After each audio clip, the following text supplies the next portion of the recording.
കുന്നിൻ മുകളിലാണ് കോൺകോട് കുന്ന് ശ്രീ ഭഗവതി ക്ഷേത്രം സ്ഥിതി ചെയ്യുന്നത്.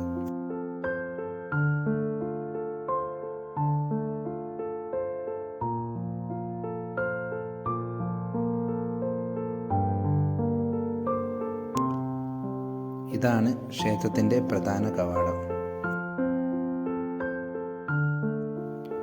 വഴിപാടുകൾ നമുക്ക് വഴിപാട് കൗണ്ടറിൽ മുൻകൂട്ടി ഷീട്ടാക്കാവുന്നതാണ്. ക്ഷേത്രത്തിൽ പ്രധാന പ്രതിഷ്ഠയായി ദേവിയും ഉപപ്രതിഷ്ഠകളായി ഗുളിക പ്രതിഷ്ഠയും നാഗപ്രതിഷ്ഠയും ഉണ്ട്. ക്ഷേത്ര ദർശനത്തിന് ബസ് ആശ്രയിക്കുന്നവർ ബാലുശ്ശേരിയിൽ നിന്നും പറമ്പിൻ മുകളിൽ കാരാട്ടുപാറ വഴിയുള്ള ബസ്സാണ് കയറേണ്ടത്. 15 രൂപയാണ് ബസ് ഫെയറായി വരുന്നത്.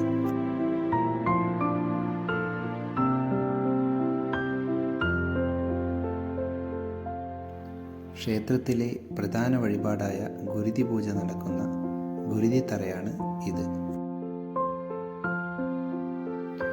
പ്രകൃതി രമണീയമായ കാടിനാൽ ചുറ്റപ്പെട്ടു കിടക്കുന്ന അമ്പലമായതിനാൽ ചുറ്റുഭാഗത്തും ഒരുപാട് കാട്ടുതെച്ചികൾ പൂത്തു നിൽക്കുന്നത് കാണാം.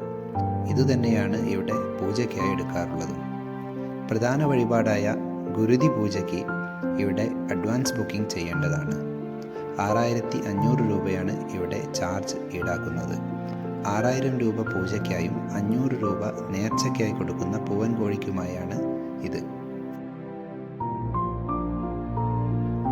വർഷത്തിൽ 7 ദിവസം നീണ്ടു നിൽക്കുന്ന പാട്ടുത്സവം കുംഭമാസത്തിൽ ഇവിടെ ഉണ്ടാകാറുണ്ട്. വീണ്ടും മറ്റൊരു വീഡിയോയുമായി നമുക്ക് കാണാം. വീഡിയോ ഇഷ്ടമായെങ്കിൽ മാത്രം ചാനൽ ഒന്ന് സബ്സ്ക്രൈബ് ചെയ്യണമെന്ന് അപേക്ഷിക്കുന്നു. എന്ന് നിങ്ങളുടെ സ്വന്തം നിശാന്ത്.